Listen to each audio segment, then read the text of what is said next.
looked up. During the mid-19th century, immediately following the Family Feud of America, the focus shifted on equal opportunity for the now freedmen and former slave. With the Affirmative Action Plan of 1865, more and more non-white citizens, males, were starting to participate in the monopoly of colonial America, becoming business, home, and landowners. The Reconstruction Plan of 1865 was having so much success that it is credited as being the motivating factor behind Andrew Johnson's decision to implement de jure segregation, better known as black codes and Jim Crow. De jure, which means according to law, began to dominate colonial America. Consequently, the second Affirmative Action Plan of 1875 was designed to provide equal protection in public accommodations, transportation, and exclusion from jewelry services. Now let's put this in perspective. There are two affirmative action plans designed strictly for the archetype, the original woman. The Affirmative Action Plan of 1865 was designed to provide an equal opportunity for the archetype, the original woman, to pursue liberty, life, and happiness. The Affirmative Action Plan of 1875 was designed to protect the archetype, the original woman, from the behaviors of those who classified themselves as superior. In the late 19th century, early 20th century, the fight in colonial America was about the behaviors of those who classified themselves as superior in the fashion, form of lawful, legal segregation. The Affirmative Action Plan of 1865 allowed colored families, formerly known as non-whites, to become less and less dependent upon those who classified themselves as superior. As colored families begin moving into urban America, bringing with them their monopoly, white families begin moving out of urban America and into suburban America, taking with them their monopoly. This became known as white flight. Urban America would become known as chocolate cities, and suburban America would become known as vanilla suburbs. As the archetype continued to improve his lot in life, the more we begin to take on the mindset of de facto segregation. De facto, which means in fact.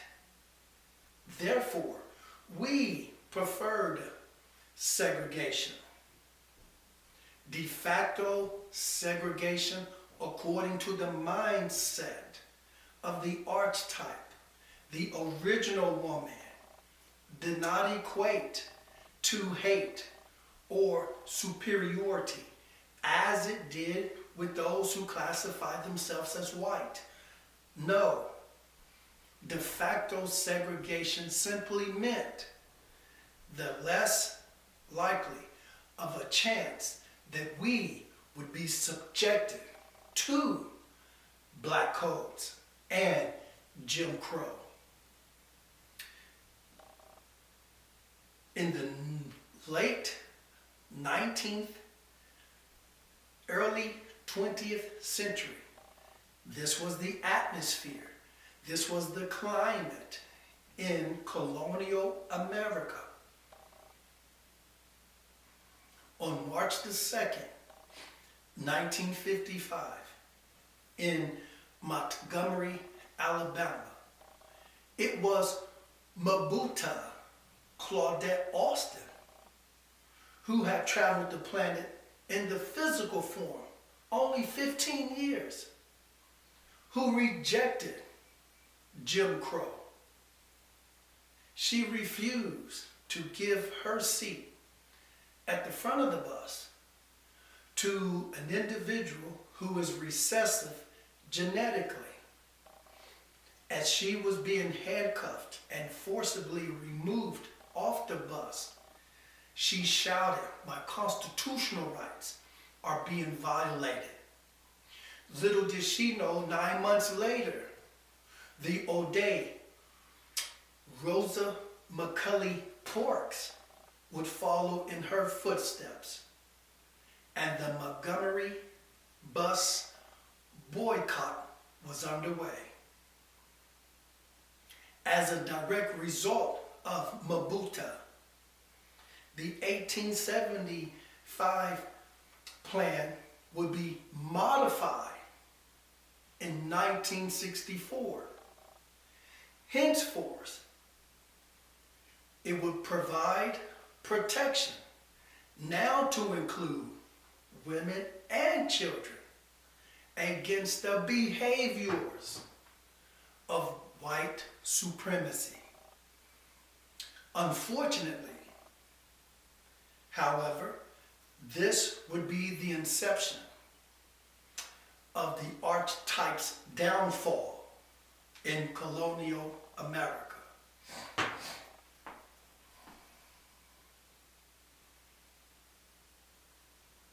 When the Affirmative Action Plan of 1875 was modified, leaders and organizations who had risen to the forefront against in the fight for equal protection against de jure segregation now had a different agenda. We were told to shift our focus away from de facto segregation and onto equality. That what we really needed, what the original woman really needed, was to be viewed as equal to those who are classified as white. Subsequently, the mid-20s and on into the 21st century, the plight of the archetype, the original woman, has become to be viewed, has become to be categorized, has become to be looked upon as white.